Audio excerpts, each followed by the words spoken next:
the capital city of Akwa Ibom State. Very good evening to you. And today on Worldview, Finland to become 31st member of NATO after Turkey's parliament voted to approve its application. Former United States President Donald Trump indicted in relation to a New York investigation into an alleged hush money payment made to porn star ahead of the 2016 presidential election. At least 35 people killed after falling into a well while offering prayers at temple in central Indian state of Madhya Pradesh. For details of these stories and more in a moment.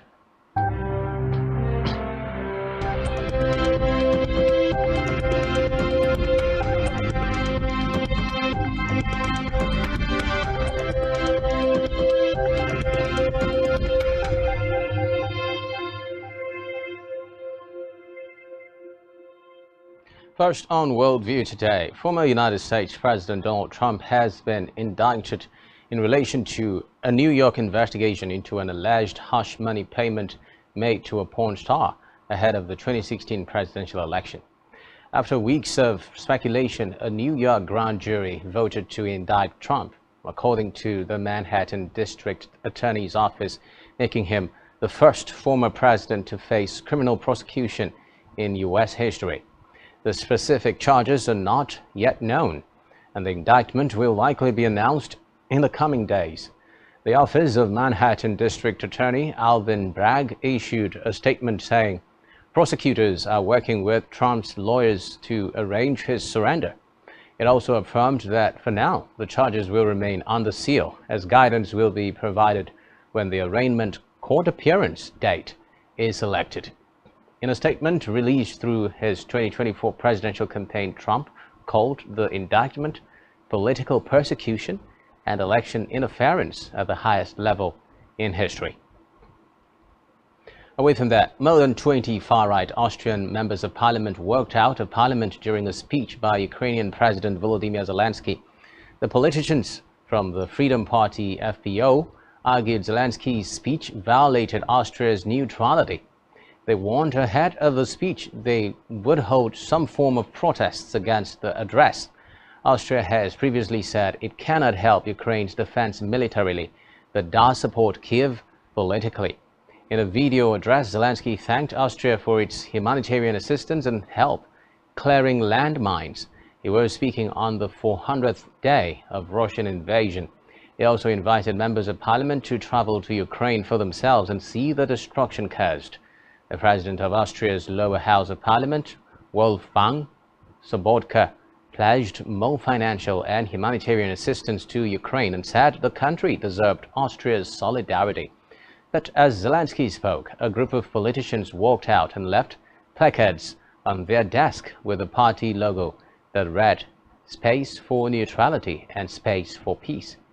There are 30 FPO politicians in Austria's lower chamber, and they were the only party to oppose Zelensky's address.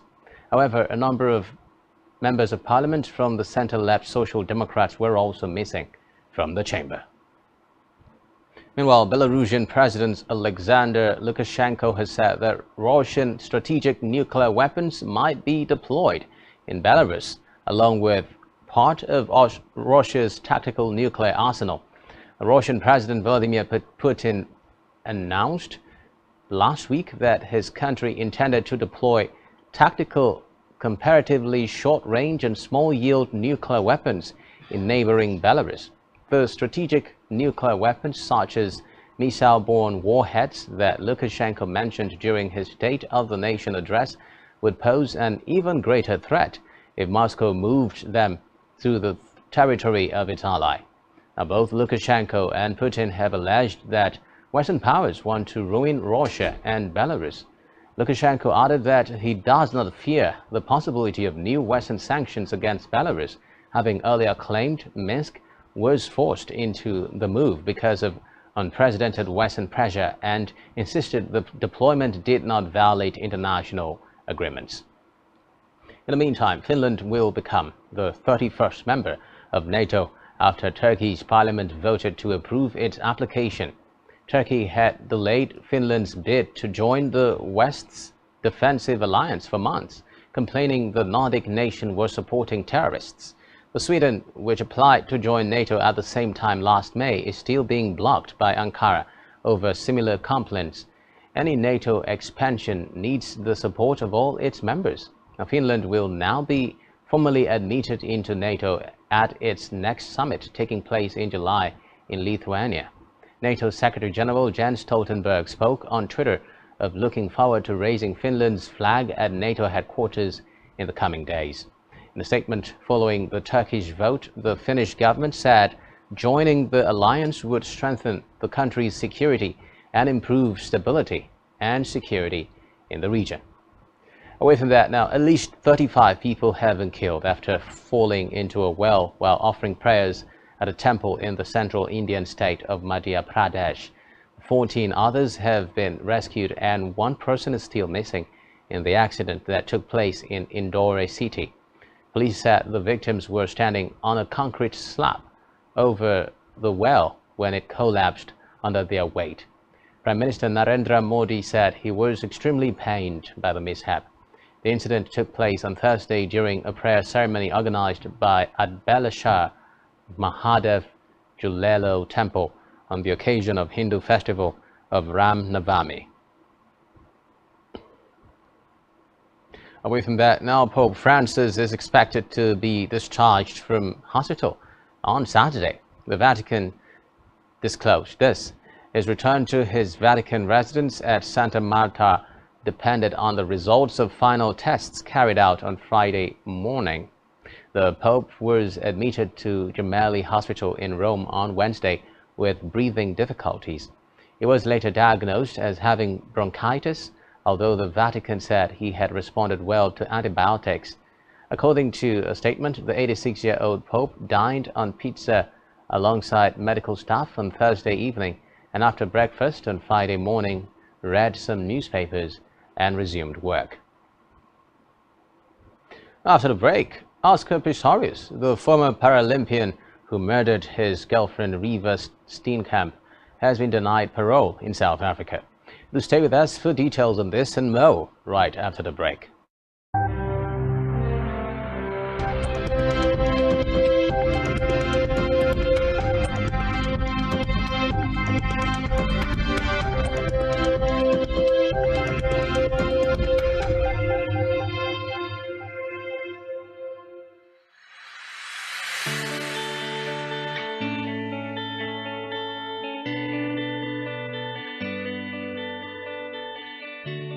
Every day, we bring you up-to-date information on topical issues affecting the common Nigerian. From issues on politics, Hello, Nigerians. I remain committed. Security.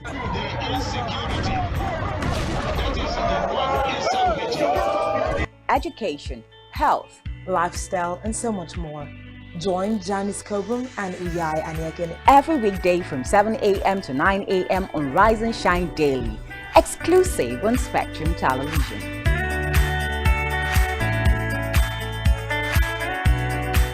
One truth not often told is about the transformation that Africa has undergone in recent decades. Africa is shaping its own destiny and should be referred to as the African opportunity. On Spotlight Africa, we paint the African picture the African way, laced with truth, detail, and the color of the African continent. Join Uyai Anyekan every Tuesday and Thursdays at 4:30 p.m. Spotlight Africa, telling the African story.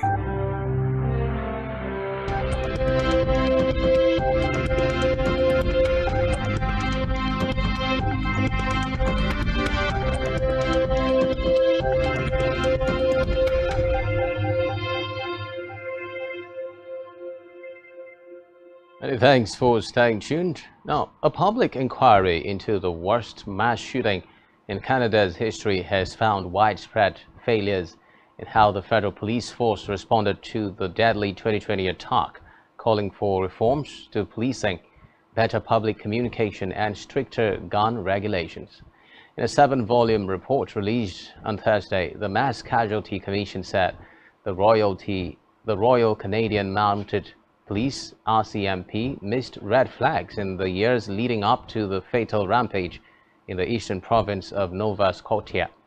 In April 2020, 51-year-old Gabriel Wortman, disguised in a police uniform, driving a fake police car, shot and killed 22 people in a 13-hour attack. Wortman was killed by police at a gas station about 90 kilometers from the site of his first killings in the small rural community of Portapique. In business now, 4 bankers who helped a close friend of Russian President Vladimir Putin move millions of francs through Swiss bank accounts have been convicted of failing to perform due diligence in financial transactions. The Swiss government found the group guilty of helping Sergei Roldugin, a concert cellist who has been dubbed Putin's wallet. The executives, 3 Russians and a Swiss citizen, helped Roldugin, who is godfather to Putin's eldest daughter, Maria, deposit millions of francs in Swiss bank accounts between 2014 and 2016. The men, who cannot be identified under Swiss reporting restrictions, were found guilty at a hearing at Zurich District Court and were given fines totaling 741,000 Swiss francs and suspended for 2 years. Still in business now, the UK has signed a deal to join a trade pact with 11 Asia and Pacific nations 3 years after it officially left the European Union. Joining the group will boost UK exports by cutting tariffs on goods such as cheese, cars, chocolates, machinery, gin and whiskey, the government said. However, the government's own estimates show being in the bloc will only add 0.08% to the size of the UK's economy. The trade area covers a market of around 500 million people. Away from that now, Oscar Pistorius, the former Paralympian who murdered his girlfriend Riva Steenkamp, has been denied parole in South Africa. The 36-year-old had been seeking early release 10 years after the Valentine's Day shooting, but the prison authorities said he had not served enough time and they would consider the matter again next year. Steenkamp's mother, who appeared before the parole board, had opposed any move to free him. The 6-time Paralympic gold medalist has expressed his deep remorse for killing his girlfriend in 2013, but continues to maintain he shot her by mistake, believing she was a robber. Now, prisoners become eligible for parole in South Africa after serving half of their sentence. Pistorius was initially found guilty of culpable homicide, but on appeal by the prosecutor, he was convicted of murder on the grounds that he must have known his actions. Shooting 3 times through a locked bathroom door in his Pretoria home would lead to the death of whoever was on the other side. And finally, on Worldview today, Russian and Belarusian players will be able to compete at Wimbledon this summer after the All England club lifted the ban it imposed last year. The players will be able to feature this year, subject to competing as neutral athletes and complying with certain conditions that were banned in response to Russia's invasion of Ukraine and the support provided by Belarus. Wimbledon starts this year on 3rd July at the All England Club AELTC. The season also covers other British events held in the run-up to Wimbledon, most notably the tournaments at Queen's and Eastbourne. And with that, we wrap up our package for you at Worldview today. Do ensure to follow us on social media and subscribe to our YouTube channel, all of which you can find on our website, spectrumtv.ng. My name is Xavier Robert, reaching you live from Uyo, the capital city of Akwa Ibom State, and you have been watching Worldview on Spectrum TV. Do enjoy the rest of your day. Bye for now.